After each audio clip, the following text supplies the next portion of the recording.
nous participons de tout ce que Christ a. Nous participons de tous les bienfaits de Christ. Nous participons à la vie de Christ. Nous participons à la guérison de Christ. Nous participons à la résurrection de Christ. Nous participons à la mort de Christ. Nous participons à la gloire de Christ. Nous participons à la crucifixion de Christ. Nous participons à l'élévation de Christ. Nous participons à tout ce que Christ réellement a vécu. Amen. Et vit. Et vivra. Alléluia. Amen. Amen. Donc, nous allons reconnaître devant Dieu que nous sommes incapables sans lui. Parce qu'en réalité, l'homme naturel veut montrer à Dieu qu'il peut faire quelque chose. Vous voyez, dans le livre de la Genèse, la Bible parle du temps où les gens se sont assemblés ensemble pour faire une tour, pour rentrer jusqu'à dans le ciel là-bas. Et ils n'ont pas demandé à Dieu, ils n'ont pas demandé l'aide de Dieu. Eux-mêmes, ils disent qu'ils vont bâtir la tour jusqu'à ce que ça puisse toucher le ciel. Et nous avons vu qu'ils se sont assemblés et ils ont fait. Mais comme la Bible dit que celui qui bâtit sans le Seigneur bâtit en vain, c'était un travail normal, mais c'était un travail qui s'est fait sans Dieu. Donc réellement, nous avons vu que Dieu va envoyer, et va détruire cette tour-là, et Dieu va confondre ses habitants. Amen, ses habitants de la terre. Parce qu'ils ont voulu entreprendre quelque chose sans Dieu. Amen. On ne peut pas faire quelque chose sans Dieu. Alléluia. Donc, en dehors de Christ, nous ne sommes rien. Amen. Nous ne pouvons pas plaire à Dieu en dehors de Christ. Nous ne pouvons pas être agréables à Dieu en dehors de Christ. C'est la même chose qui s'est passée aussi dans le jardin d'Éden. Lorsque Adam et Ève ont péché, la Bible dit qu'ils ont pris des feuilles de figuier pour faire des habits, pour couvrir leur nudité. Donc, c'est eux-mêmes qui ont fait ces feuilles de figuier-là pour couvrir leur nudité. Mais en réalité, Dieu a vu que réellement ils étaient couverts. Et c'est qu'eux-mêmes se sont vus qu'ils étaient couverts. Mais lorsque Dieu maintenant vient vers eux, ils voient que réellement ils ne sont pas couverts, mais ils sont nus. Ça veut dire qu'ils avaient leur couverture selon eux, mais leur couverture selon eux ne convenait pas à la couverture selon Dieu. Ils avaient leur habillement selon eux, mais leur habillement selon Dieu, ils n'étaient pas couverts aux yeux de Dieu. Amen. Ils n'étaient pas couverts aux yeux de Dieu parce que ce n'était pas Dieu qui avait fait cela. C'était eux-mêmes qui avaient fait cela. Amen. Donc nous ne pouvons rien faire de nous-mêmes. Il faut que nous puissions admettre cela jusqu'à notre mort. Le jour où nous allons penser que nous pouvons faire quelque chose de nous-mêmes, alors nous allons nous trahir. Alors nous serons dans la défaite, dans l'échec total. Parce que la branche n'est rien sans, c'est-à-dire que son attachement à l'arbre. Amen. Amen. Voilà. Donc il faut que nous soyons reconnaissants. Et c'est ce que Adam et Ève devaient être. C'est-à-dire que ce sont ces sentiments-là qui devaient les animer depuis le jardin d'Éden. Ils devaient savoir qu'ils ne peuvent rien faire d'eux-mêmes et qu'ils dépendent de Dieu qui les a créés. Mais le jour où le serpent est venu pour vous, c'est-à-dire que pour les séduire, le diable est venu pour les séduire, pour tordre cette parole-là, pour leur dire que vous pouvez faire quelque chose. Vous voyez? Vous pouvez prendre de l'arbre et d'en manger. Et alors que Dieu a dit de ne pas prendre et de ne pas manger. Amen. Mais eux, ils ont dit c'est-à-dire qu'ils ont désobéi à cela parce qu'ils voulaient dépendre d'eux-mêmes. Amen.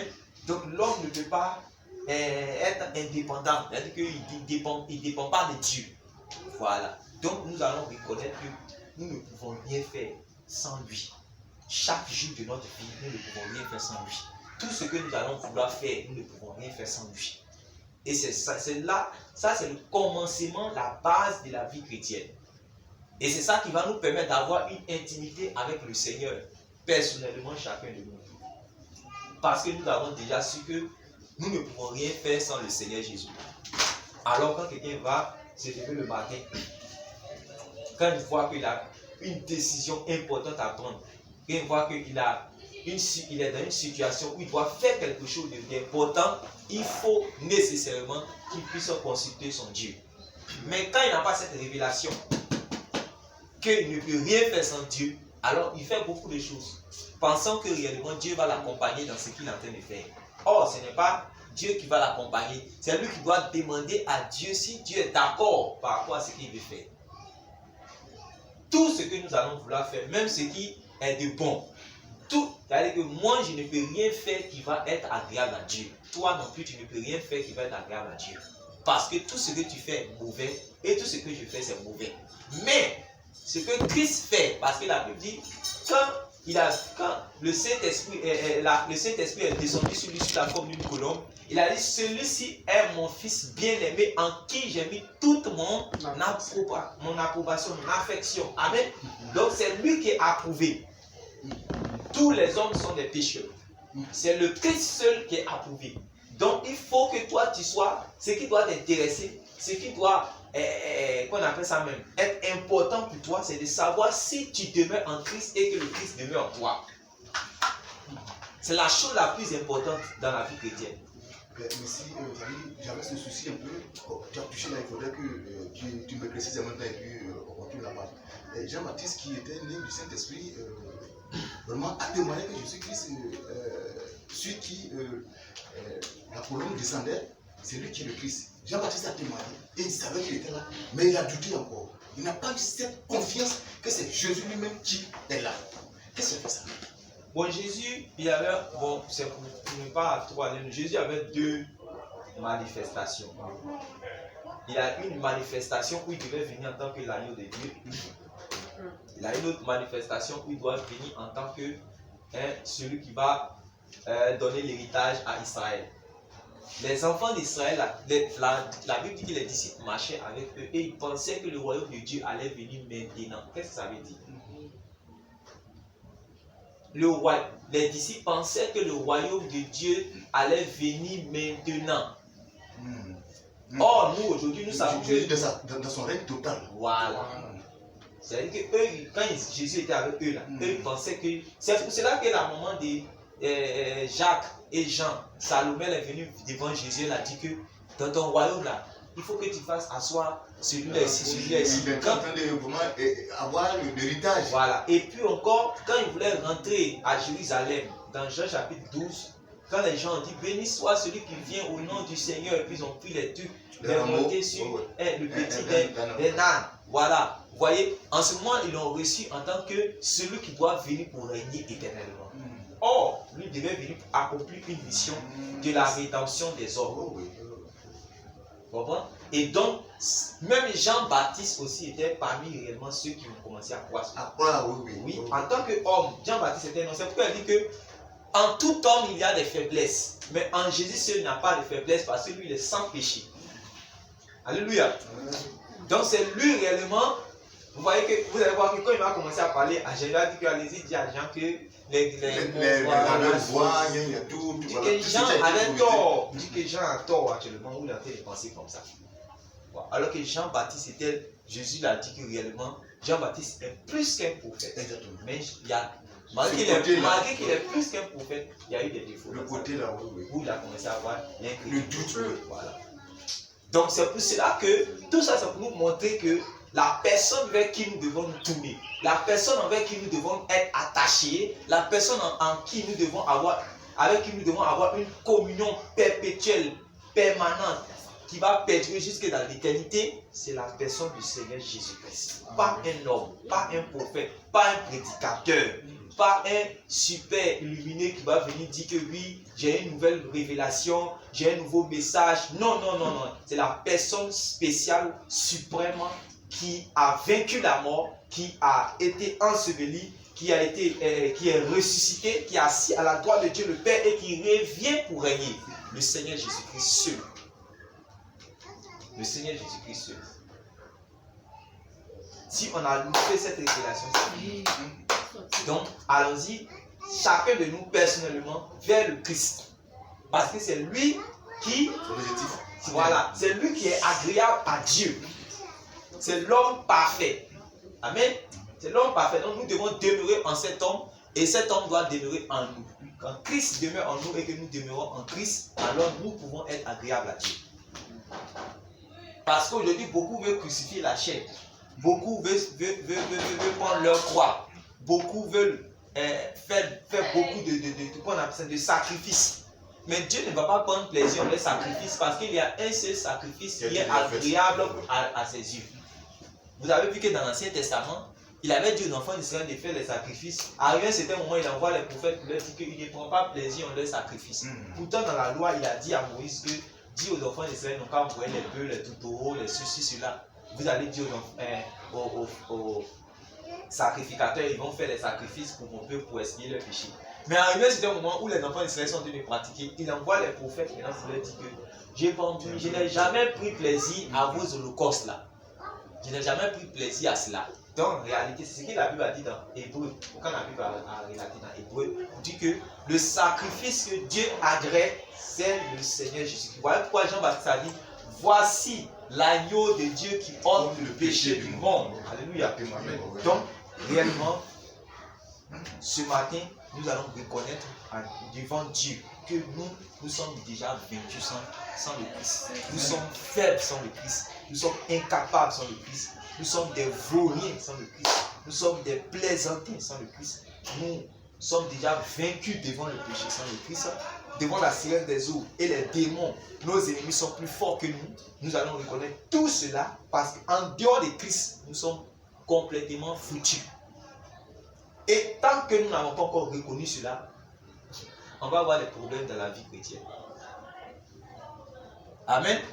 On va avoir les problèmes dans la vie chrétienne. Voici pourquoi quand la Bible dit que la chair est faible, quand la Bible dit la chair est faible, qu'est-ce que ça veut dire? Ça veut dire que la chair, ça veut dire que l'homme qui vit selon la chair est faible. Voilà. Et en réalité, c'est parce que Christ est venu que nous pouvons vivre maintenant selon l'esprit pour être bien disposés. Voilà. Mais en réalité, l'homme charnel livré à lui-même, sa vie ne sera que déception. Et nous devons reconnaître ce principe. C'est ça, c'est en ce moment que tu vas savoir que tu n'es pas sauvé par toi-même. Tu n'es pas édifié par toi-même. Tu ne guéris pas quelqu'un par toi-même. Tu ne fais pas des miracles par toi-même. Tu ne donnes pas de l'argent pour faire du bien à quelqu'un par toi-même. Tu ne fais pas de l'aumône par toi-même. Tout, tu ne fais rien. C'est pour cela que Jean et puis Pierre, quand ils étaient devant la personne qui était importante là, la personne qui était importante, elle est venue, qui avait mal aux pieds, qui était devant le temple.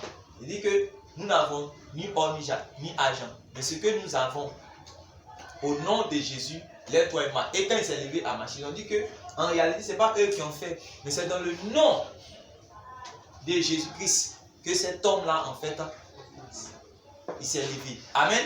Amen. Donc, nous n'avons rien, nous ne pouvons rien, nous ne voyons rien, nous sommes perdus et nous devons confesser cela devant Dieu.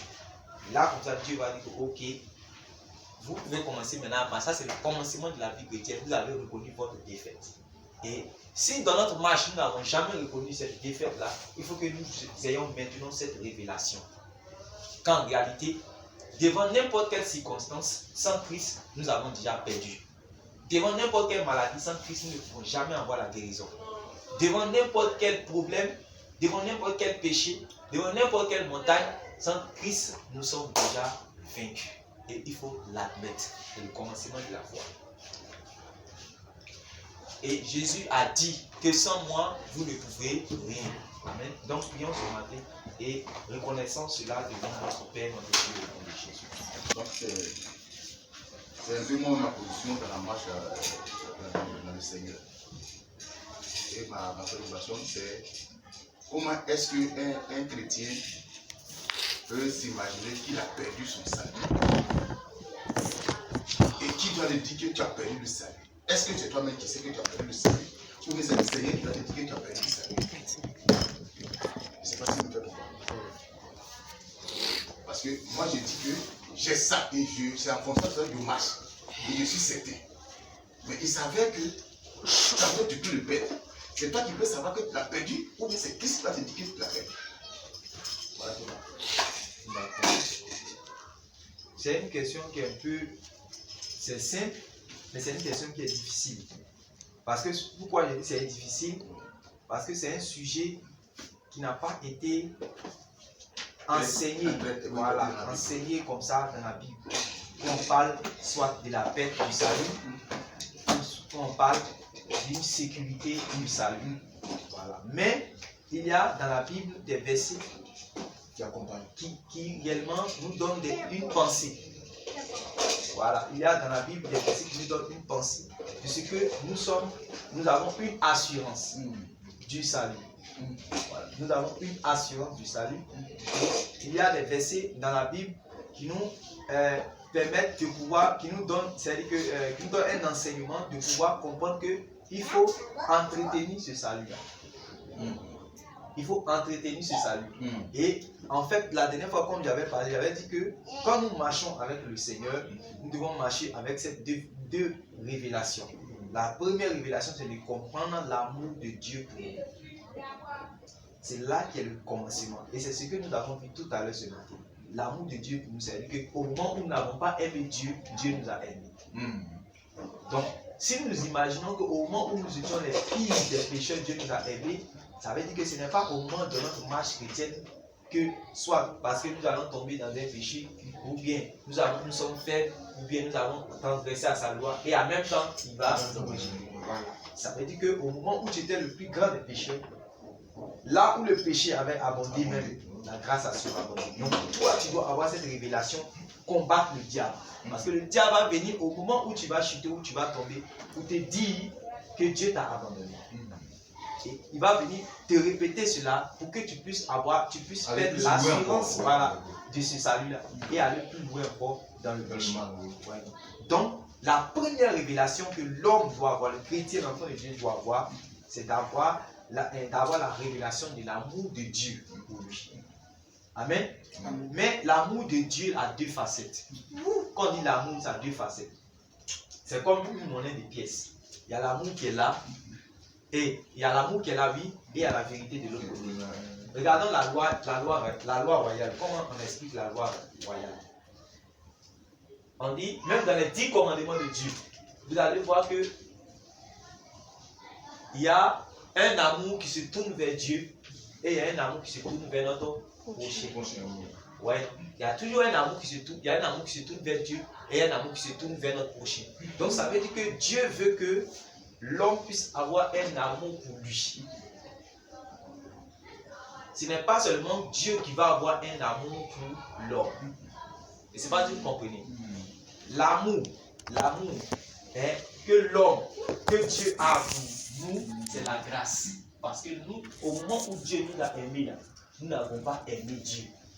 Nous ne connaissons pas Dieu. C'est ça que c'est une faveur imméritée. C'est comme par exemple une femme, je prends un exemple, qui est, selon les hommes, qui est laide, qui n'est pas jolie à voir même, qui est vilaine.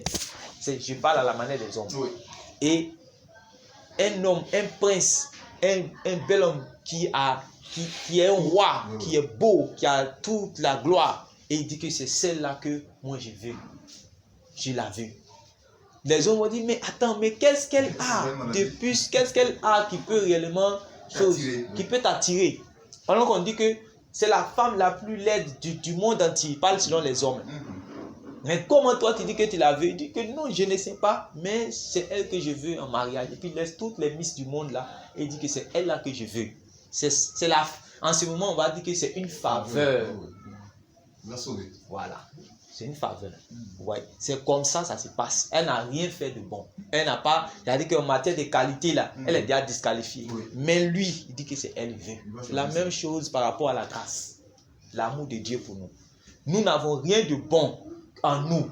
Il n'y a pas quelque chose qui est, mais Dieu dit que ok, je les prends et je les positionne dans ma volonté, dans mon dessein, dans mon plan. Je les gratifie. Ça, c'est l'amour de Dieu pour, c'est comme ça Dieu nous. Maintenant, imaginons que cette femme-là, que ce roi-là vient de prendre comme ça, il a manifesté son amour pour elle. Vous voyez? En retour, lui aussi, il s'attend à ce que cette femme-là puisse l'aimer. Reste fidèle à lui. Reste fidèle à lui et qu'elle puisse l'aimer. Vous voyez? Donc, quand Dieu nous manifeste son amour, ça c'est la grâce. Maintenant, au moment où nous manifestons notre amour pour Dieu, ça devient la vérité. Regardez, c'est pour cela que la Bible dit que l'amour de Dieu consiste à faire quoi? Encarner sa parole et marcher selon ses principes. Voilà. Mais on n'a pas dit, quand l'amour de Dieu consiste à, c'est-à-dire que l'amour de Dieu que nous devons, c'est-à-dire que l'amour que nous devons, regardons dans le passage. Il ne faut pas que je dise autre chose. Regardons dans le passage.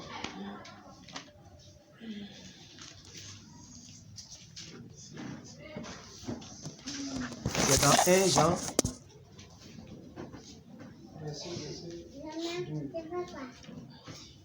1 Jean. 1 Jean combien? 1 Jean 5. 1 Jean 5.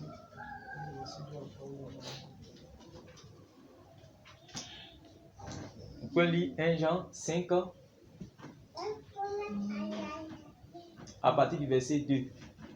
Vous pouvez lire au verset 1 pour qu'on soit un peu dans le... Oui. Quiconque croit que Jésus est le Christ est né de Dieu. Et quiconque aime celui qui l'a engendré aime aussi celui qui est né de lui. Nous connaissons que nous aimons les enfants de Dieu. Comment? Nous connaissons que nous aimons les enfants de Dieu. Lorsque nous aimons Dieu. On dit quoi? Il faut bien lire. Oui. Nous connaissons que nous aimons les enfants de Dieu. Lorsque nous aimons Dieu. Et quand tu lis comme ça, on ne peut pas bien comprendre. Tu dis, il faut lire encore. Nous connaissons que nous aimons les enfants de Dieu. De Dieu. Si tu dis, lorsque nous... C'est un point. Voilà. Ouais, il y a une virgule qui est Ça là. va nous... Nous connaissons que nous aimons les enfants de Dieu. C'est-à-dire que nous connaissons que nous aimons les enfants de Dieu. Lorsque Voilà. nous aimons Dieu. Lorsque nous aimons Dieu. C'est-à-dire que c'est lorsque... Il y a un langage là. Voilà, un langage. Il faut relire encore, tu vas voir. Nous aimons Dieu. Non. J'ai dit qu'il faut relire le même passage. Nous connaissons que nous aimons les enfants de Dieu. Voilà. Lorsque nous aimons Dieu. Voilà. Donc, qu'est-ce que l'apôtre dit ici? Simplement. On reconnaît l'amour de Dieu quand on aime nos frères. Ok. Donc, c'est ça. Il dit, comment savoir que nous aimons les enfants de Dieu? Oui. Nous les aimons si nous aimons Dieu. Oui. Il dit, et que nous pratiquons ses commandements. Et que nous pratiquons ses commandements. Oui. Car l'amour de Dieu.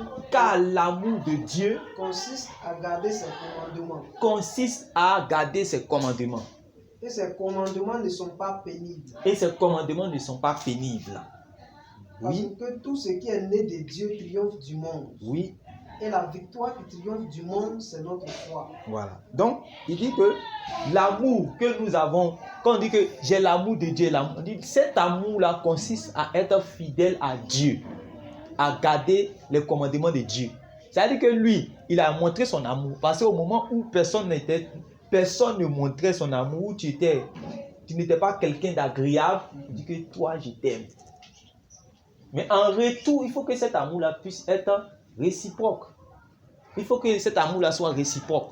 Ce n'est pas seulement... C'est pour cela que la Bible dit, Jésus-Christ est venu, Moïse est venu avec la loi, mais la grâce et la vérité sont venues par Jésus.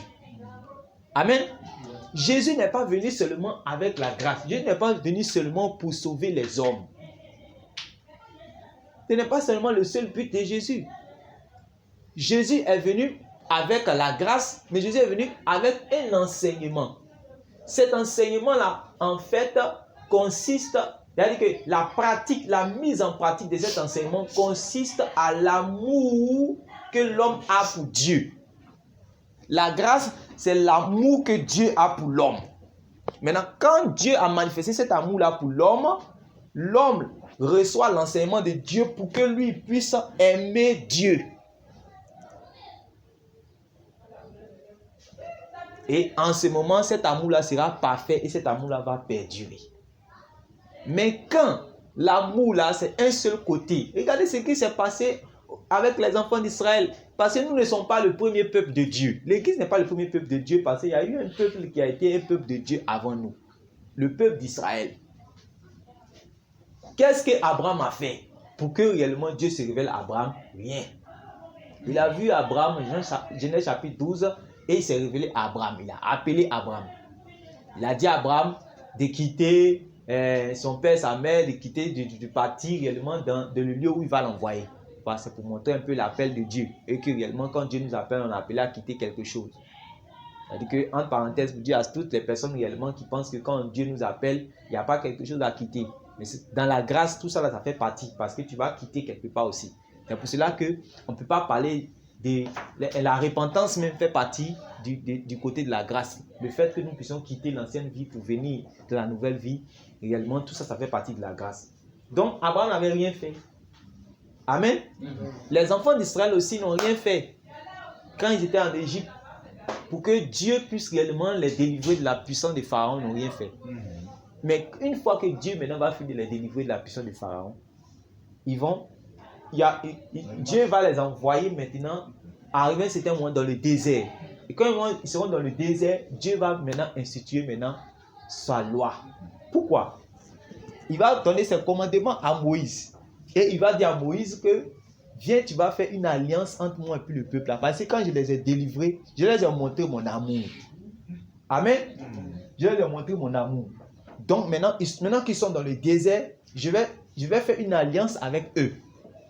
Dans cette alliance-là, eux, ils vont être mon peuple et moi, je serai leur Dieu. Il n'a pas dit dans cette alliance seulement, eux, ils vont être mon peuple. Dans cette alliance, eux, ils vont être mon peuple et moi, je serai leur Dieu. C'est comme, c'est-à-dire qu'eux, ils vont être ma femme et moi, je serai leur mari. Eux, ils vont m'aimer. Et pardon, moi, je les ai aimés. Et eux aussi, ils vont m'aimer. C'est comme ça. C'est comme ça. C'est l'alliance, c'est comme ça. Il n'y a pas une alliance où c'est une seule personne seulement qui fait quelque chose. Il n'y a pas une alliance où c'est une seule personne seulement qui doit faire quelque chose, puis l'autre n'a rien à faire. Vous voyez?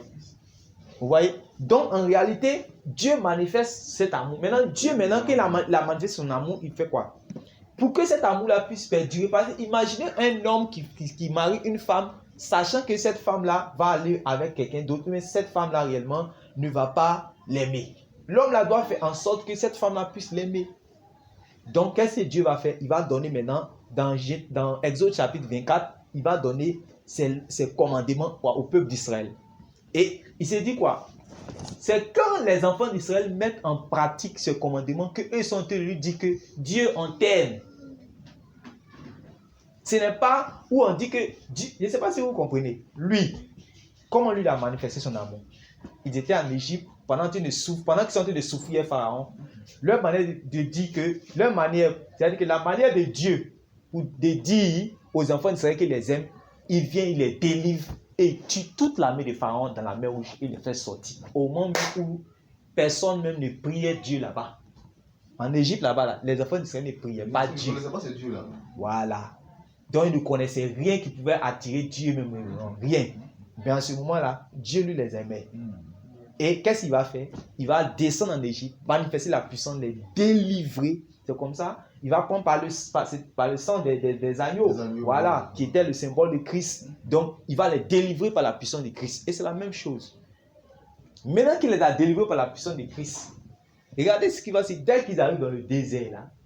Parce qu'il pouvait les faire passer directement pour les faire rentrer en Canaan. Mais s'ils rentrent à Canaan sans l'aimer, c'est pas bon. On ne peut pas rentrer à Canaan.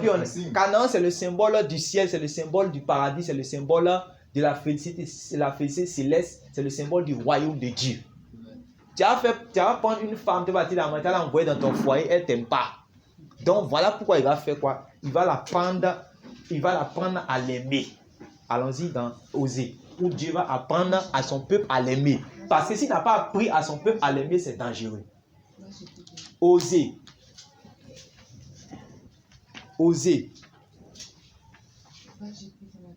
Vous allez comprendre tous les principes de la sanctification, tout ça. Osée, chapitre 2.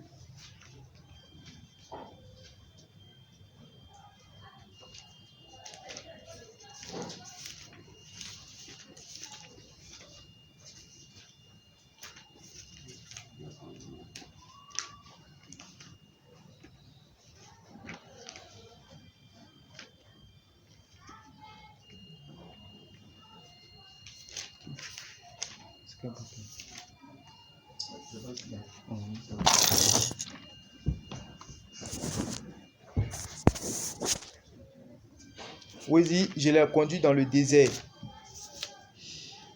Attends. À partir du verset 16. Verset Osée 2, verset 16. Osée 2, verset 16. Il dit, c'est pourquoi, voici, je vais l'attirer et la conduire au désert, et je parlerai en son cœur. Là, je lui donnerai ses vignes et la vallée d'accord, comme une porte d'espérance. Et là, elle chantera comme au temps de sa jeunesse. Elle chantera comme quel temps? Au temps de sa jeunesse. Continue. Et comme au jour où elle remonta du pays d'Égypte. Vous voyez, non? Il rappelle par rapport à ce qui a été par rapport au pays. Je vais lire dans cette version aussi, vous allez voir. Il dit, c'est pourquoi je vais l'attirer à moi, je vais la conduire au désert et je retrouverai sa confiance. Et là, je lui rendrai ses vignes et je ferai de la vallée d'accord cette vallée du malheur, la porte de l'espérance. Là, elle me suivra comme pendant sa jeunesse, comme au moment de la sortie d'Égypte. Donc, le but de Dieu, là, quand il faisait sortir les enfants d'Israël de l'Égypte, parce qu'il les a fait sortir, il a montré lui son amour. Mais en 3 jours seulement, il pouvait rentrer en Canaan. Mais il sait que s'il rentre en Canaan, c'est son palais. C'est là-bas où lui demeure. C'est là-bas où il habite. C'est là-bas maintenant que sa femme va venir. C'est-à-dire que là, ils vont s'unir. Mais s'ils s'unissent, pendant que lui seulement il l'aime et qu'elle aime encore les Égyptiens, le Dieu des Égyptiens là, ça ne peut pas continuer comme ça.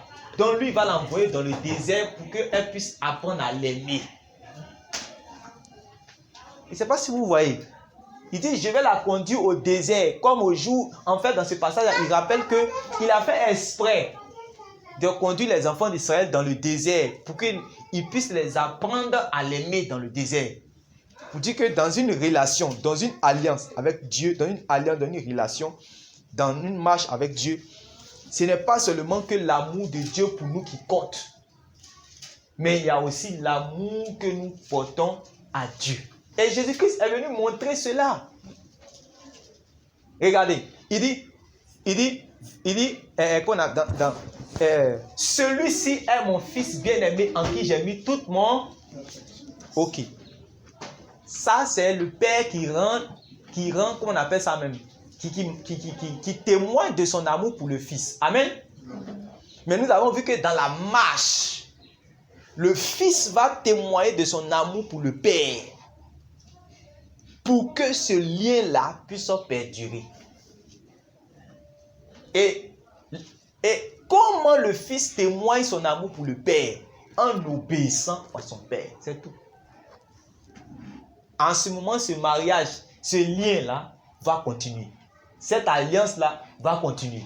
Mais au moment où c'est une seule personne, par exemple, le père qui aime le fils et que le fils n'aime pas le père, ce lien ne peut pas continuer.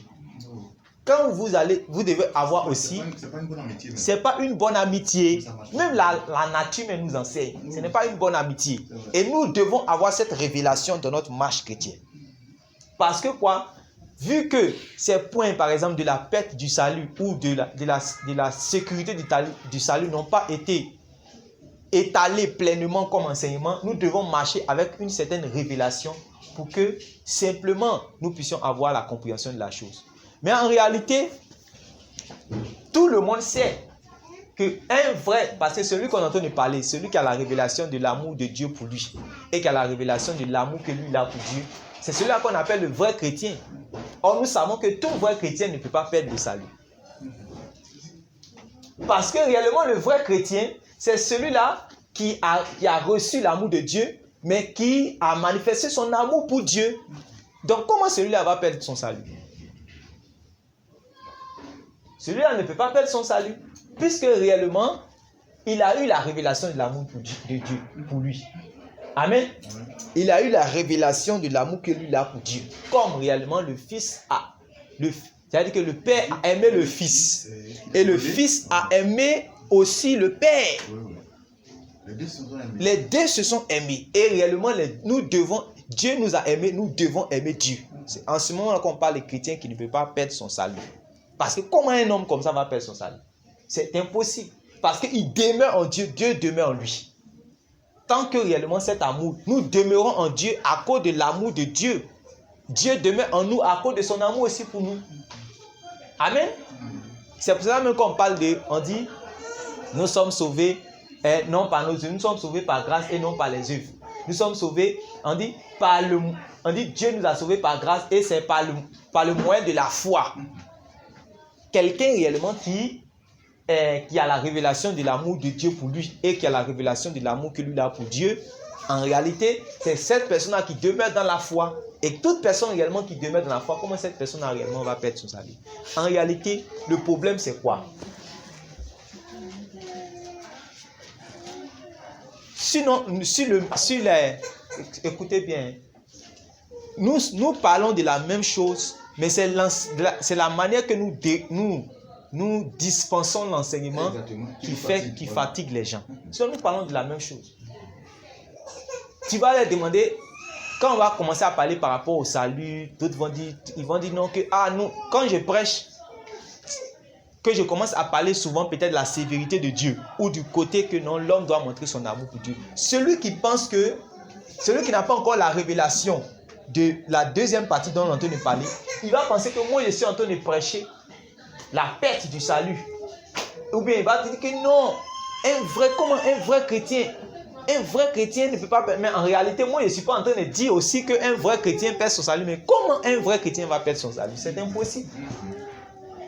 Donc, si on dit, nous deux, on est d'avis qu'un vrai chrétien ne peut pas perdre son salut, en réalité, on parle de la même chose. En réalité, on parle de la même chose. Qu'un vrai chrétien ne peut pas perdre son salut, on parle de la même chose.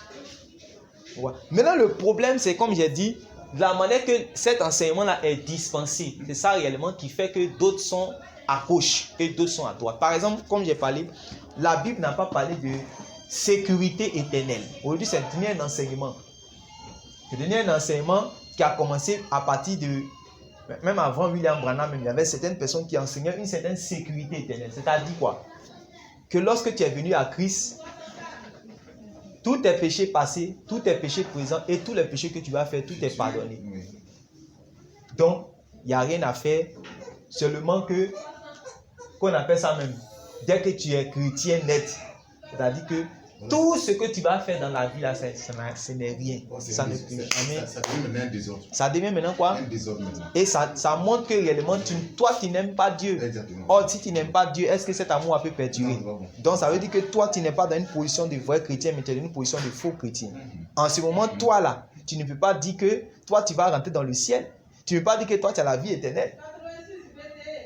Je ne sais pas si vous comprenez. C'est de la manière que c'est dispensé. Puisqu'on parle de...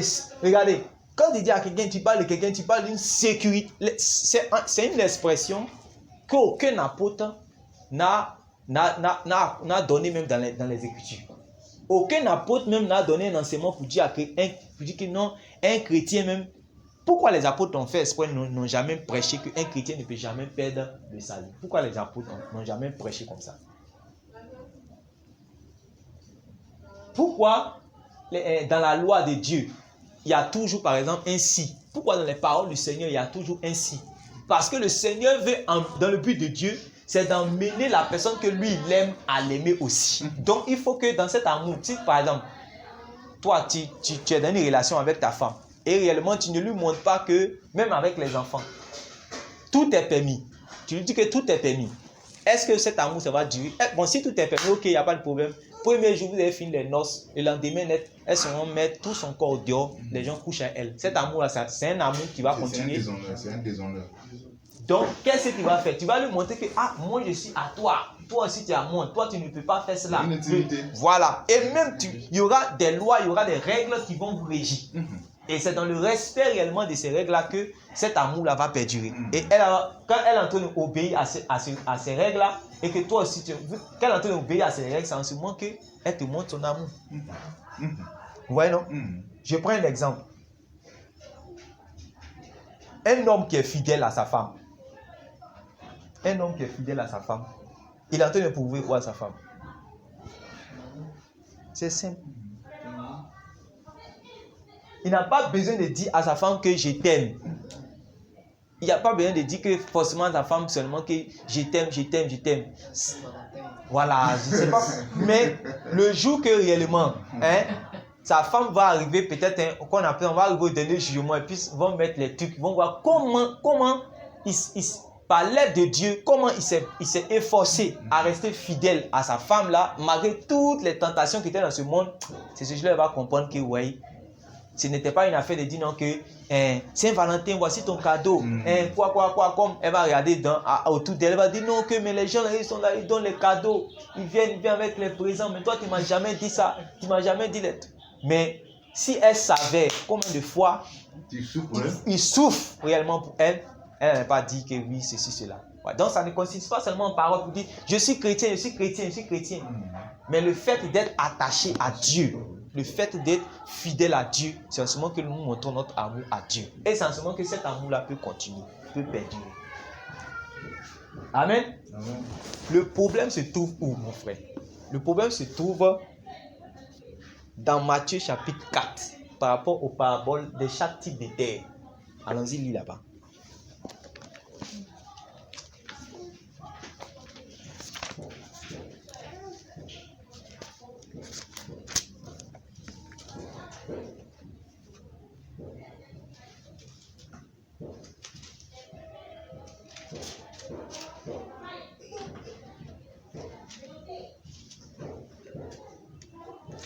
À partir du verset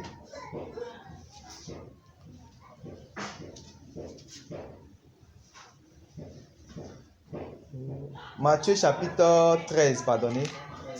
Matthieu chapitre 13 à partir du verset 4. Attendez, Matthieu chapitre 13. Lisons même à partir du verset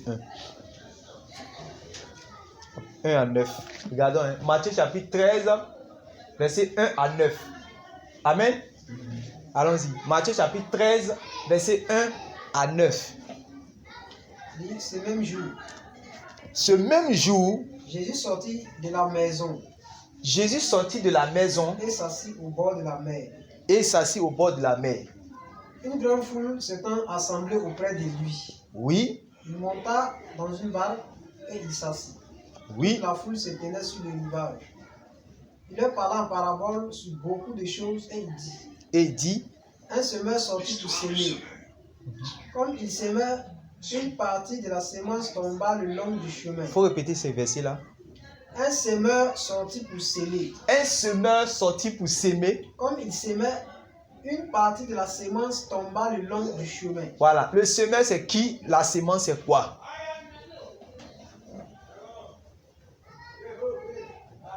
Ça, il a dit ça il a expliqué cela dans la chose. Si nous l'avons déjà lu déjà, qui est le semeur? Qu'est-ce que la semence?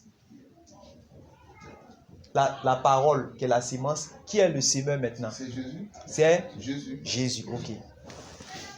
Donc, Jésus est le semeur. La semence, c'est la parole. Amen. Jésus est le semeur. La semence, c'est la parole.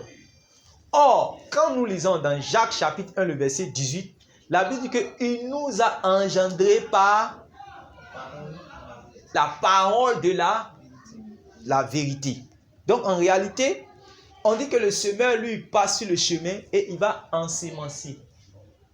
C'est pour cela que les gens qui disent que on est enfant de Dieu, mais on ne devient pas enfant de Dieu, ils font des erreurs quelquefois. Ils font des erreurs par rapport à ce principe-là. C'est pour ça que quand on enseigne, il faut enseigner selon l'enseignement de Dieu, selon la sagesse de Dieu. Dieu sait pourquoi, bien que le principe de la prédestination qui existe, il dit qu'il n'a pas dit que lesquels qui étaient enfants de Dieu sont toujours enfants de Dieu. Mais il dit que lesquels ils sont devenus enfants de Dieu. Lesquels sont nés ni de la chair, ni de la volonté de l'homme, ni du sang, mais de Dieu. Ils sont devenus enfants de Dieu parce que le semeur est passé sur le long du chemin.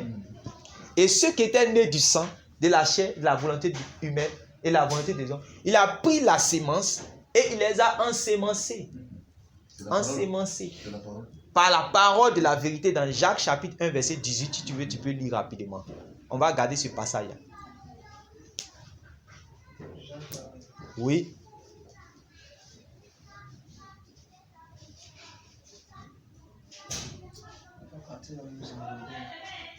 Jacques chapitre 1, verset 17. La partie là, c'est enlevé. Ah, c'est enlevé. Attends, je vais dire ça ici.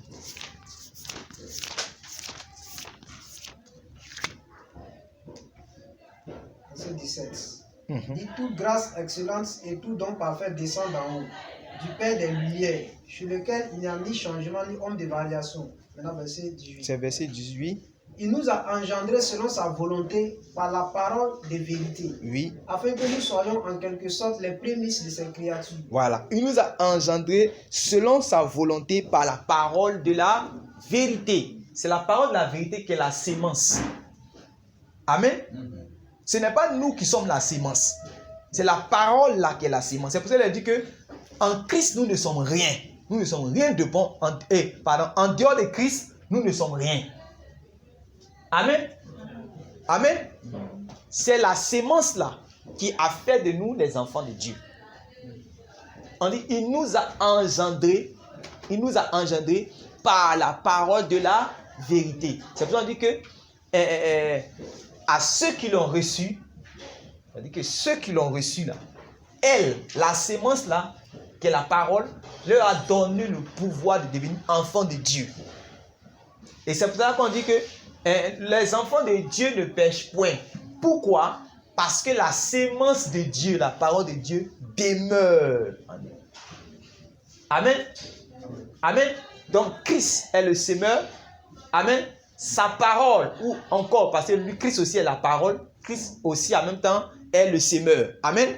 Donc, il met, lorsque nous recevons sa parole, nous le recevons. Est-ce que vous comprenez? Parce qu'il est le semeur, il est aussi la sémence. Amen. Voilà. Parce qu'il est la parole. Amen. Il est la parole faite chair, il est la parole, l'esprit, tout ça. Amen. Donc, Christ est le semeur, Christ est la sémence. Et donc, sur le chemin, il y a plusieurs terres, types de terres qui représentent les croyants, les hommes. Amen.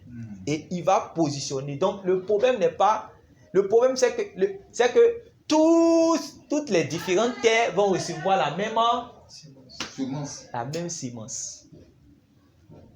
Regardez bien, les différentes terres là, ils disent c'est comme ça le royaume de Dieu ressemble. C'est comme ça l'église aussi ressemble. C'est pour cela que nous tous, on va faire des échanges, mais forcément, on va se mettre d'accord sur un point. C'est que réellement, aucun vrai chrétien ne peut perdre son salut. Amen. Mais le problème, c'est que il y a plusieurs types de chrétiens. Il y a plusieurs types de chrétiens. Et c'est dans Matthieu chapitre 13, verset 4 là qu'on voit cela. Et en réalité, nous ne pouvons pas, c'est-à-dire que c'est pour cela que quand dans le champ, les livreurs ont commencé à pousser et que les disciples voulaient aller enlever, Jésus a dit que quoi? Jésus a dit de les laisser croître ensemble. Jésus a dit, il dit que c'est à la fin du monde là que réellement. C'est pour cela que c'est à la fin que nous allons savoir qui est qui. C'est à la fin que nous allons savoir qui est qui n'est pas qui. C'est à la fin que nous allons savoir. Parce que on ne peut pas être de Dieu et puis vivre comme le diable. Tu vas voir que celui qui dit qu'il est de Dieu, mais il vit comme le diable, il se ment lui-même. C'est ce que l'apôtre a dit. Il se trompe lui-même. Parce que tu dis que tu es de Dieu, mais tu vis comme le diable. Tu n'arrives pas à vivre. Pourtant, tu n'arrives pas à vivre comme Dieu veut. Pourtant, tu dis que tu as la sémence de Dieu en toi. Mais qu'est-ce qu'il va dire? Il va dire que lui-même, il est la sémence de Dieu. C'est-à-dire que c'est un blasphème. Là, maintenant, il dit que lui, il est le Christ. Il est la parole, mais il vit en désaccord avec la volonté de Dieu. C'est dangereux. En réalité, Dieu a mis sa sémence en nous. Il nous a donné la vie par le Christ, par la parole de la vérité qui est en nous. Amen. Amen. Maintenant, il y a 4 types de terres. Continuons maintenant la lecture, nous allons voir. Il y a 4 types de terres.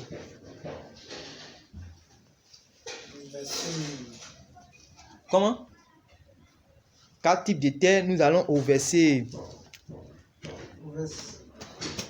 5. Non, verset 4. Verset 4. Un semeur sortit pour s'aimer. Comme il s'aimait, Une partie de la semence tomba le long du chemin. Voilà.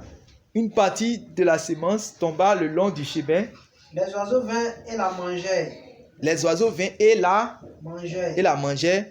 Une autre partie tomba Mhm. dans les endroits pierreux, Mhm. où elle n'avait pas beaucoup de terre.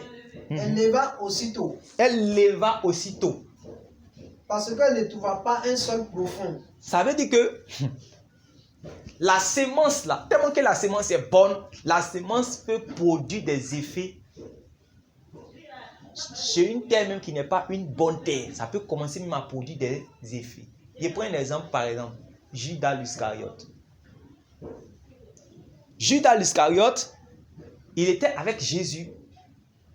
Judas l'Iscariote, Jésus a envoyé ses disciples 2 à 2 pour aller prêcher la bonne nouvelle du royaume. Ils ont prêché la repentance. Amen. Et Jésus a donné l'onction à Judas pour aller guérir les malades. Amen. Judas était reçu comme un apôtre du Seigneur Jésus-Christ en son temps. Au temps où Jésus les envoyait 2 à 2. Vous voyez, non? Je ne sais pas si vous voyez. Oui, je suis. Voilà. Ça veut dire que Judas pouvait prendre un démon comme ça, dire qu'au nom de Jésus sort, le démon sort. Tranquillement, tranquille. Vous voyez? Tranquillement. Il peut dire donc que, au nom de Jésus, sort, puis sort. Et puis il sort tranquillement, sans problème. Il n'y a pas fait de dire qu'il y a midi 14. Parce que, en réalité, la parole, là, on lui a donné, il peut recevoir la parole. Il peut recevoir la parole, mais en réalité, le problème, c'est au niveau de la terre. La parole là est bonne, mais c'est au niveau de la terre. Là. La terre là n'est pas bonne. Il faut que non seulement la parole soit bonne, mais aussi la terre là aussi soit bonne pour que ça puisse porter le fruit. Or, nous tous qui sommes dans le groupe de chrétiens là, nous représentons ces 4 types de terre là. C'est pour cela qu'on ne peut pas savoir qui est qui. Et donc, quand les apôtres voulaient venir enlever pour séparer les vrais, Jésus dit que non! C'est le temps de la fin qui va les faire savoir. Ceux qui disaient, si je suis la sémence de Dieu, c'est à la fin, on va voir s'il était sémence de Dieu. Lui qui dit non que je suis prédestiné avant la fondation du monde. Mais il est prédestiné, il dit qu'il est prédestiné avant la fondation du monde, mais il n'arrive pas à vivre comme Christ. C'est à la fin, on va voir qui est qui. D'autres prennent, dans 1 Corinthiens chapitre 5, ce dernier-là qui avait couché avec le père de la femme de son père. Et ils disent que réellement, ils prennent ça pour dire qu'un chrétien, même s'il vit mal, il vit comment, il ne peut pas faire son salut parce que l'esprit sera sauvé. Or, ce chrétien dont il prend l'exemple là, à la fin, c'est-à-dire que dans la suite de sa vie, ce chrétien-là, il s'est retiré, il s'est repenti. Pour dire qu'on ne peut pas être enfant de Dieu et puis vivre comme le diable. En ce moment, on fait du diable notre père. C'est ce que Jésus avait dit dans Jean chapitre 8 aux pharisiens. Il dit que vous dites que votre père c'est Abraham. Pourtant, vous voulez me tuer. Ce que vous faites, Abraham ne l'a pas fait. Ce que vos œuvres que vous êtes en train de faire là, ce n'est pas comme ça Abraham s'est comporté. Mais vous, en réalité, votre père c'est le diable. Il n'est pas en train de dire que le diable a accouché les pharisiens là. Non. Mais le comportement, c'est un langage spirituel. Quand on dit que Caïn était le diable, c'est un langage spirituel. Ce n'est pas que le diable a accouché Caïn. Quand tu te soumets à la volonté du diable, tu deviens fils du diable. Et le diable te vend ton père parce que tu te soumets à sa volonté. Parce que tu vis, la Bible dit que vous êtes esclave de ce qui triomphe en vous.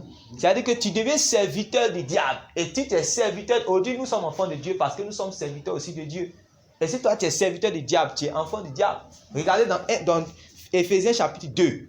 Éphésiens chapitre 2 verset 1 à 3, on peut lire ça rapidement. Pour comprendre ce principe spirituel, c'est un principe spirituel, ce n'est pas que Adam c'est le fils biologique du diable. Comment Adam va être le fils biologique du diable si le diable est un ange, c'est un esprit. Un esprit ne peut pas s'accoupler avec quelque chose qui est physique. C'est impossible. C'est pour cela que après la résurrection, nous ne pourrons pas nous marier parce que nous allons devenir des fils de Dieu comme des anges. Et nous n'allons pas pouvoir nous lier. Je ne sais pas comment il a dit ça. Nous unir charnellement. Voilà, c'est impossible. Donc, de la même manière qu'un ange et puis, c'est-à-dire qu'un esprit et puis un humain ne peuvent pas s'accoupler ensemble, C'est de la même manière que c'est-à-dire que Caïn ne peut pas être le fruit réellement d'une union avec un esprit et puis quelque chose de physique, soit un animal ou un homme, ce n'est pas possible. Ce n'est pas possible. C'est esprit à esprit ou bien chair à chair. C'est comme ça. L'union, ça se passe comme ça. C'est pour cela que notre union avec le Christ, ça se passe dans notre esprit. Christ ne vient pas s'unir à nous à partir de notre chair. Christ est un esprit. Donc, son union avec nous, la Bible dit que nous sommes un seul quoi? Esprit avec Christ. Ce n'est pas un seul corps. Un seul corps, on appelle ça même. Je ne sais pas. Une seule chair avec Christ. Un seul esprit avec Christ. Il est esprit. Et donc, son union avec nous va se faire à partir de notre esprit. Donc, si un ange qui est un esprit veut faire, qu'on appelle ça même, un lien avec la chair, comment ça va se faire?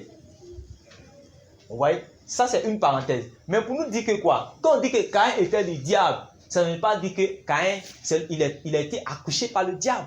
Ça n'a pas de sens, en fait, spirituel. Parce qu'en fait, quand on dit que toi, tu es enfant, quand on dit que tu es enfant de quoi on appelle ça même? De Dieu. Bon, Dieu a accouché avec qui? Nous sommes enfants de Dieu par la vertu, nous sommes enfants de Dieu parce que nous obéissons à Dieu. Lorsque un enfant obéit à Dieu, lorsque un homme obéit à Dieu, il est soumis à Dieu, quand on le regarde, on l'appelle enfant de Dieu. Parce que l'obéissance, le fait qu'il obéit à Dieu, il ressemble à Dieu. C'est ça, on parle de la ressemblance. Il dit, ne ressemblez pas à Caïn. La dernière fois, je vous ai expliqué cela. La ressemblance. Quand il dit, ne ressemblez pas à Caïn. Comment on peut dire ne ressemble pas à Caïn? C'est le comportement. Je vous ai dit que, il y a deux manières. Si par exemple, je dis, mon enfant qui est là, si je peux lui dire qu'il ne faut pas, il va me ressembler. Mais si je dis que toi, la faut me ressembler. Normalement, il est là, il me ressemble. Amen. Mais je peux utiliser le langage qui dit que toi, la faut me ressembler. Ça veut dire que ce n'est pas la même ressemblance que je parle. C'est une autre ressemblance que je suis en train de parler. C'est ça la Bible. Quand la Bible parle de ressemblance dans la Bible, c'est de ça que la Bible parle. La Bible ne parle pas de... Il dit, Paul a dit quoi? J'emploie un langage spirituel pour les choses spirituelles. Donc la ressemblance, selon la Bible, ce n'est pas la ressemblance par rapport à physique. Non. Ce n'est pas ça. C'est par rapport à le fait qu'il ne ressemblait pas à Caïn. C'est-à-dire que comment Caïn s'est comporté. Caïn était meurtrier. Et dans le passage, si vous lisez le contexte, vous allez voir qu'il parle d'amour et puis de la haine. Si vous lisez le passage de 1 Jean, vous avez déjà lu, non? Si vous lisez le passage de 1 Jean, quand il parle il a dit que d'aimer son prochain. C'est-à-dire que celui qui est enfant de Dieu, il aime. Amen. Amen. Amen. Mais Caïn était du diable parce que Caïn avait la haine. C'est pourquoi il a tué dès le commencement. Et ça, le premier meurtrier, la première personne qui avait la haine, c'est le diable. Parce que le diable a eu la haine contre Dieu. Amen. Et quiconque a la haine est meurtrier. Donc, c'est pour cela que, comme il avait la haine contre son frère, il a fini par tuer son frère, accomplir le meurtre. Vous voyez? Et donc, nous, on nous demande de ne pas ressembler à Caïn. Ça veut dire de ne pas agir comme Caïn. C'est tout. C'est comme ça la Bible parle, simplement. C'est tout simplement là. Et c'est la même chose qui s'est passée au temps de Jésus dans Jean chapitre 8. Jésus est en train de prêcher, la Bible dit que plusieurs ont cru. Donc Jésus a commencé à prêcher, il a dit que vous connaissez la vérité vous affranchira. Ils ont dit, mais nous ne sommes esclaves de personne. Comment toi tu nous dis que réellement, il faut que nous soyons libres? Puis il a dit que non. Celui qui se livre au péché est esclave du péché.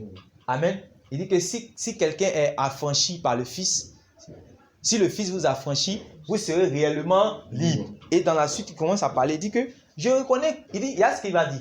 Je sais que vous êtes de la postérité d'Abraham. Regardez bien. Je sais que vous êtes de la postérité d'Abraham. Donc il a reconnu le fait que eux, ils sont d'Abraham de manière physique. Maintenant, dans la suite, quand il va commencer, il va dire que il va parler quand il reste un moment, il va dire que en réalité, vous n'êtes pas enfant d'Abraham. Comment on peut être de la postérité d'Abraham et puis ne pas être enfant d'Abraham? Est-ce que c'est un sens logique?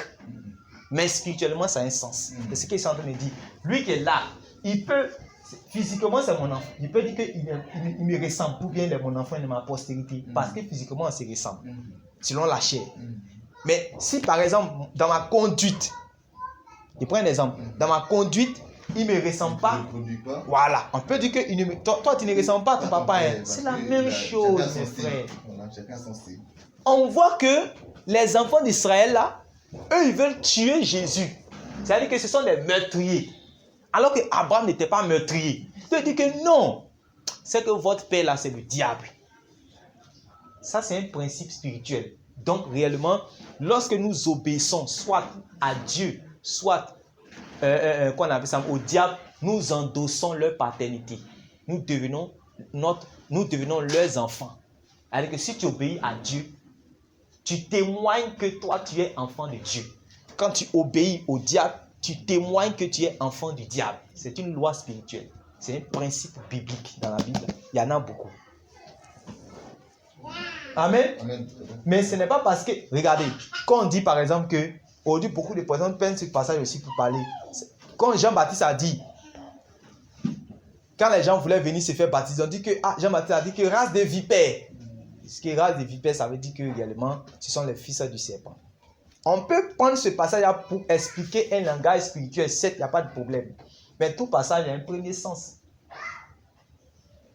Quand on parle de vipères, on parle lesquels il a, et puis il va déballer, il va expliquer. En réalité, les policiers qui venaient, ils ne se contentaient pas de leur salaire. Les publicains volaient. Les gens ne manquaient pas l'amour. Mais c'est comme des gens qui avaient une double vie, c'était des hypocrites. Leur vie avait deux sens comme la vipère, qui a deux sens, ou bien qui a une langue fourchue, qui est dans la duplicité, ou bien qui est dans l'hypocrisie, qui montre une facette comme ça à l'extérieur, mais à l'intérieur, c'est le faux. C'est ce que Jésus les a reproché dans Matthieu chapitre 23. Il dit que vous paraissez purs à l'extérieur, mais à l'intérieur, vous êtes des tombeaux blanchis. Vous êtes qu'on appelle ça même. Il y a des mauvaises choses à l'intérieur de vous. Donc, ça fait quelqu'un qui est comme deux. Qui ne sait pas comment, il est double à la fois. C'est pour parler, c'est ça, on dit que quelqu'un est une vipère. Sinon, quand Jésus a dit que, allez-y dire à ces renards, parlant d'Hérode, on dit que Hérode est de quelle espèce? Espèce de renard? Non, ça n'a pas de sens. Amen. Mais par rapport à renard, il veut expliquer quelque chose, c'est tout. Donc, il faut comprendre les choses du langage spirituel. C'est pourquoi que la Bible, il faut lire toutes les Écritures. Il ne faut pas lire seulement une seule partie et même temps puis être bloqué là-dessus. Bon, ça, c'est une parenthèse qu'il est fait. Pour nous dire quoi? Qu'en réalité, nous qui sommes enfants de Dieu, si réellement nous disons que nous sommes enfants de Dieu, nous sommes les élus de Dieu, nous sommes prédestinés par Dieu, nous sommes ceci, tous les noms que nous citons, nous devons ressembler à Dieu. Maintenant, ressembler à Dieu, ça veut dire quoi? C'est ce qu'on vient de dire. C'est tout. Maintenant, si toi tu dis que tu fais, c'est ce que les autres ont dit qu'on appelle ça même, à Jean-Baptiste. Jean-Baptiste appelle les gens à la repentance. Amen. Eux, ils disent que nous sommes pères. Nous sommes fils d'Abraham, du moins. C'est-à-dire que eux, déjà, ils disent que Dieu nous a déjà. Parce que, en fait, ils sont en train de dire. Quand ils disent fils d'Abraham, c'est un langage. C'est-à-dire qu'ils sont choisis de Dieu. Choisis de Dieu veut dire élus de Dieu. Je vais lire rapidement pour confirmer ce que je suis en train de dire. Dans Romains chapitre 11, verset 24. Ce langage, il n'y a rien de nouveau sous le soleil. Rien de nouveau sous le soleil. Romains chapitre 11.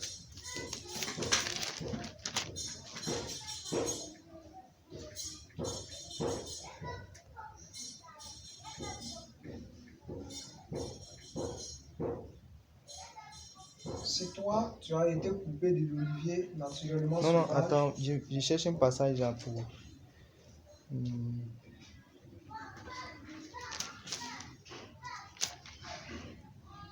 Voilà, Romains chapitre 11, verset 28. Oui. En ce qui concerne verset 28. En ce qui concerne l'évangile, ils sont ennemis à cause de vous. Oui. Mais en ce qui concerne l'élection. En ce qui concerne quoi? L'élection. Et l'élection, c'est à souligner. En ce qui concerne l'élection, dans l'élection, on parle d'élire, élu. Dans le même mot là-bas. En ce qui concerne l'élection, oui, les enfants. Ils sont aimés à cause de leur père. Ils sont aimés à cause de leur père. Vous voyez? On peut s'arrêter là. En ce qui concerne l'élection, ils sont aimés à cause de leur père. Ici, ils les aiment à cause de leurs ancêtres. Donc, quand ils viennent dire à Jean-Baptiste, par exemple, Jean-Baptiste était prophète, donc il pouvait sonder souvent, par le Saint-Esprit, il pouvait sonder les cœurs, ce que les gens pensent. Donc, eux, ils sont en train de penser, c'est-à-dire qu'eux, ils refusent le message de Jean-Baptiste, mais c'est-à-dire qu'ils veulent partir juste simplement pour aller se faire peut-être baptiser, puis sans jamais changer, mais ils viennent dans leur tête, dans leur esprit là, eux sont déjà enfants d'Abraham. Enfants d'Abraham, c'est-à-dire qu'ils sont choisis, ils sont élus avant la fondation du monde. Mais pourtant, ce sont les impudiques, les idolâtres, les fornicateurs. C'est pour ça quand il dit aux gens, ceux qui répètent chaque fois, moi aussi, élu de Dieu, je suis prédestiné, quand il commence à parler de lui, aucun fornicateur n'aura de part dans l'héritage de Dieu, il a peur, il tremble. Et il commence à dire que toi, tu prêches la loi au lieu de prêcher la grâce. C'est comme ça, je les connais. Quand tu vas commencer à prêcher, non, répentez-vous, changez de vie, quittez les concubinats, quittez la fornication, quittez l'adultère, quittez le vol. Quand tu vas commencer à parler de ces choses, c'est sans indexer. Parce que réellement, le péché a été doigté dans sa vie. Le péché a été indexé, détecté. Et donc, au lieu de fuir la colère, de s'humilier, comme réellement, au temps de Jean-Baptiste, quand Jean-Baptiste prêchait ces choses-là, quand il disait « Répentez-vous », c'est parce que la Bible n'a pas tout dit, tout le message de Jean-Baptiste, sinon Jean-Baptiste prêchait ces choses-là. Et il disait que réellement, le ciel avait réservé la colère contre tous les impies. Donc les impies devaient changer de vie. Et ils devaient se préparer à rencontrer leur Dieu. Et donc, les gens étaient touchés. Et ils abandonnaient leur mauvaise vie pour venir au baptême. Maintenant, ceux qui disent qu'eux croient. Et puis, ils étaient habitués à la parole, habitués aux choses de Dieu. C'est-à-dire qu'à la Torah, ils connaissaient les Écritures. Et puis maintenant, comme ils sont de manière biologique, de manière physique, des enfants d'Abraham, ça appuie sur ça. Pour dire que, nous sommes élus avant la fondation du monde. Même si on pêche, même si on fait du mal, même si on continue à voler, il n'y a rien, on ne peut pas perdre le salut. Tu vois, et Jean-Baptiste a dit, race des vipères, qui vous a appris à fuir la colère de nous? Tout arbre qui ne portera pas de bons fruits sera coupé et jeté au feu. C'est le même langage que nous utilisons aujourd'hui. Ce n'est pas que nous sommes en train de dire aux gens que le chrétien perd son salut. Nous sommes en train d'en... C'est-à-dire que le même langage que nos ancêtres, les prophètes, ont appliqué, que nos ancêtres, les apôtres, ont appliqué, c'est le même langage que nous appliquons. Sinon, l'apôtre Paul a dit cela, la même chose. Il dit ce que je vous dis, je l'ai déjà dit depuis longtemps. Aucun fornicateur, aucun impudique, et puis il ne parlait pas aux païens, il parlait aux chrétiens. C'est-à-dire que pendant qu'il est en train de parler, vous qui êtes dedans là, si vous êtes dedans, vous ne pouvez pas hériter le royaume de Dieu. Ça ne peut pas marcher. Les choses du Dieu, vous les produisez. Vous les produisez. Vous voyez? Donc le problème se résume au niveau des terres. Donc quand l'église là, c'est un ensemble des 4 types de terres. Nous on ne connaît pas. Donc nous prêchons. Ceux réellement que ça va pouvoir porter du fruit, gloire à Dieu, c'est ceux-là selon le dessein éternel de Dieu qui étaient des élus, qui étaient des prédestinés. Mais aucun prédicateur ne peut savoir. Et nous, comme tu l'as dit, la seule chose qui peut nous faire donner l'assurance que nous sommes les élus de Dieu, c'est le fait que nous ressemblons à Dieu par notre conduite. C'est tout. Donc c'est pour ça qu'on pratique la parole, on communie avec le Seigneur pour que nous puissions, la sève, la vie qui est dans le Christ, nous puissions découler cette vie-là. Et en ce moment, nous avons l'assurance que, je sens que, parce que la vie que je mets, ce n'est pas moi qui le vis, c'est le Christ qui vit, donc il habite en moi. Donc ça te donne l'assurance et tu marches dans cette assurance, tu ne peux pas perdre cette assurance. Mais quand quelqu'un, il dit que, par sa bouche, je suis fils de Dieu, je suis élu de Dieu, je ne peux pas perdre mon salut, mais quand même, il est dans la fornication, la débauche, la haine, la sorcellerie. Et puis il pense qu'il va rentrer dans le royaume de Dieu. Mais il a menti. Parce que la Bible a dit dans Apocalypse chapitre 21, Apocalypse chapitre 20, où Jésus parle, dit que dehors les chiens, dehors les impudiques, dehors les idoles. Pourquoi il dit ça? C'est le même Jésus qui est en train de parler. Et ce message n'est pas adressé aux païens, ce message est adressé aux églises. Parce qu'il sait ceux qui comportent l'église, il sait ceux qui sont dedans. Donc c'est que la question que tu as posée, beaucoup de personnes peuvent répondre ça simplement. Mais moi, il fait attention parce que j'ai déjà lu toute la Bible. Je connais l'esprit là, dans laquelle, c'est-à-dire que la pensée, la volonté de Dieu par rapport à ces choses. Je connais. Sinon, comme je l'ai déjà dit, nous allons, c'est-à-dire que nous parlons de la même chose. Mais le problème, c'est que de la manière que ça s'est dispensé, de la manière que c'est... Voilà pourquoi beaucoup disent que, l'apôtre Paul dit que beaucoup ont changé la grâce de Dieu en dissolution. Disons dans un titre. Excusez-moi. Hein. Oui, c'est bon. C'est bon.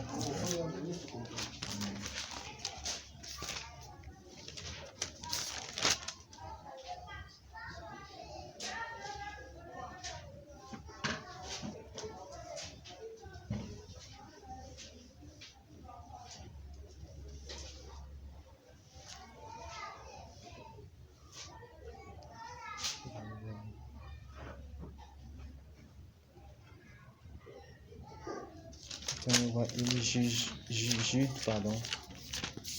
Jude. Voilà. Jude, lisons Jude et puis après on va aller dans Tite. Jude 3, verset 4. Jude 3, verset 4.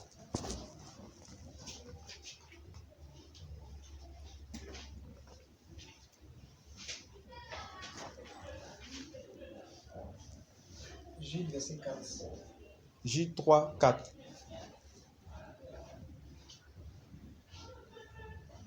Oui.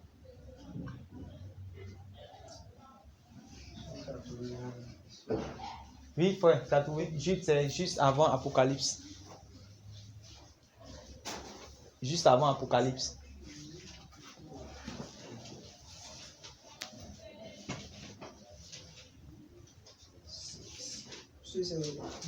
C'est Jude. Jude 3, 4. Il dit, bien-aimé, Oui. comme je désirais vivement vous écrire au sujet de notre salut commun, je me suis senti obligé de le faire afin de vous exhorter à combattre pour la foi qui a été transmise aux saints une fois pour toutes. Ok. Ça veut dire que la même foi qui a été transmise aux premiers chrétiens, c'est la même foi c'est la même foi. C'est-à-dire que la foi là ne peut pas changer. Le même enseignement ne peut pas changer. Les mêmes paroles, les mêmes choses qu'ils ont reçues, ça ne peut pas changer. C'est la même chose qui continue. Oui. Verset 4 maintenant. Verset 4. Écoutons bien. Car il s'est glissé parmi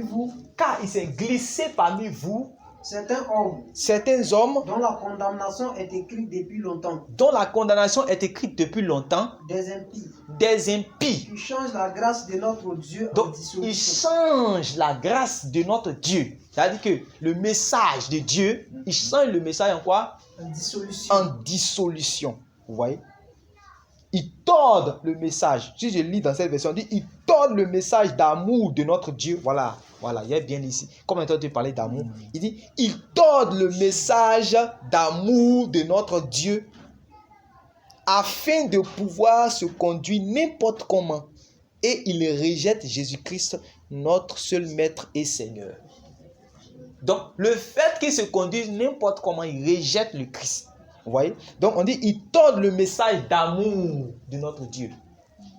C'est pourquoi il dit que quand il parle d'amour, l'amour vient la grâce, ils ne comprennent pas ce que ça veut dire. Or, nous venons d'expliquer ici que quand on a parlé d'amour, c'est un amour qui a double sens, qui a une réciprocité. Ce n'est pas un amour qui est seulement d'un seul sens. Je ne sais pas si vous voyez. C'est pour cela que la Bible dit même dans Tite chapitre 2 que la grâce de Dieu, source de salut, nous a été manifestée, mais elle nous enseigne. Oui, c'est-à-dire que Dieu nous manifeste son amour. Lui, il nous aime. C'est-à-dire que c'est un amour de Dieu qui vient vers nous. Ok, ça c'est la grâce qui nous. Maintenant, cet amour-là vient aussi pour nous enseigner. Parce que avant que Dieu va nous choisir, nous avons aimé quelqu'un, le diable. Ou bien, nous avons aimé le diable parce que nous avons obéi. Bon, j'ai lu rapidement parce que je ne veux pas dire une chose. Frère, restons sur ce passage-là. Parce que tout va, c'est la même langue. Il n'y a pas quelque chose, tout est simple, c'est écrit. Mais c'est nous qui, comme nous sommes un peu paresseux, nous ne voulons pas lire. Maintenant, il dit autrefois, Éphésiens chapitre 2, autrefois vous étiez morts à cause de vos fautes, à cause de vos péchés. Vous viviez dans le péché en suivant les forces de ce monde. Vous obéissiez au chef des puissances mauvaises qui règnent entre ciel et terre, c'est-à-dire au diable. Ce chef, c'est l'esprit du mal qui agit maintenant chez ceux qui désobéissent à Dieu. Vous voyez, non? Verset 3. Autrefois, nous aussi, c'est-à-dire y compris Paul, nous faisons tous partie de ces gens-là quand nous vivions selon nos désirs. Nos désirs mauvais.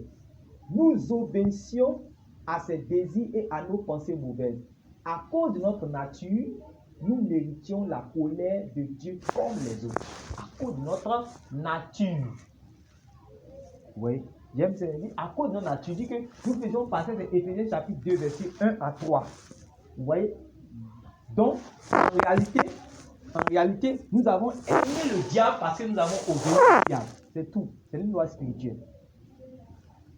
Quand tu obéis au diable, tu aimes le diable.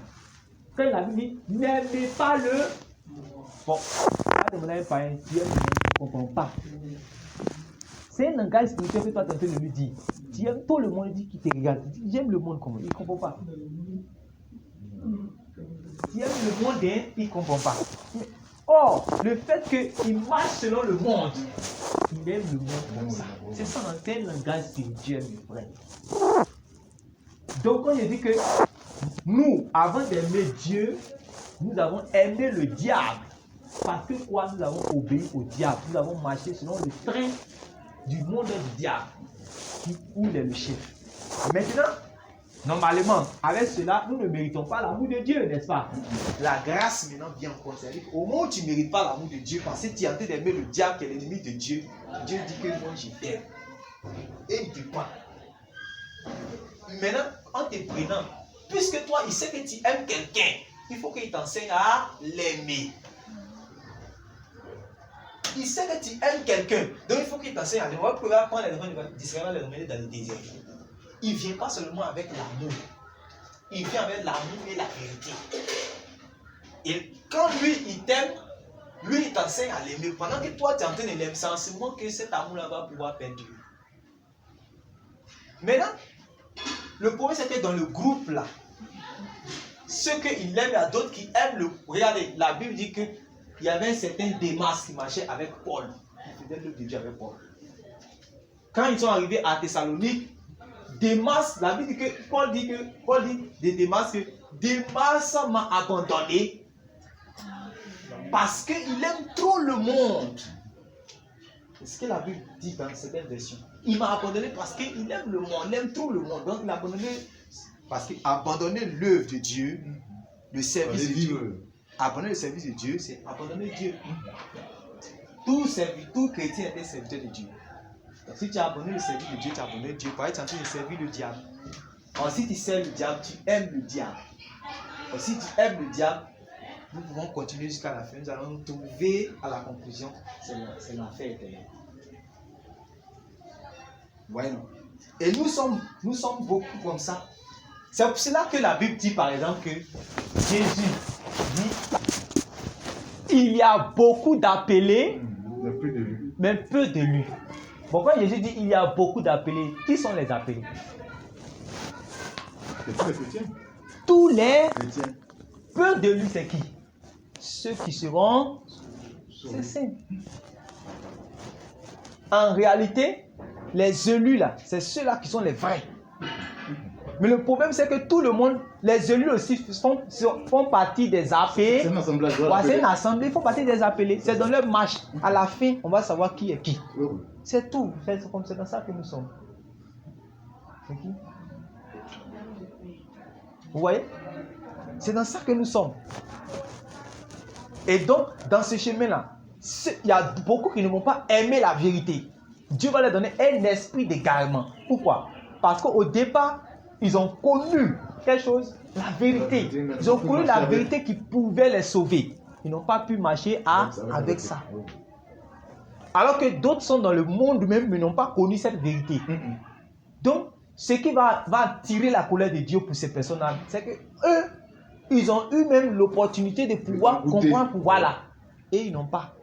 Donc, tout ce que Dieu les avait accordé au départ, là même, pour qu'ils puissent rentrer. Plus ils aiment encore, Dieu l'enlève et Dieu donne maintenant l'esprit d'égarement.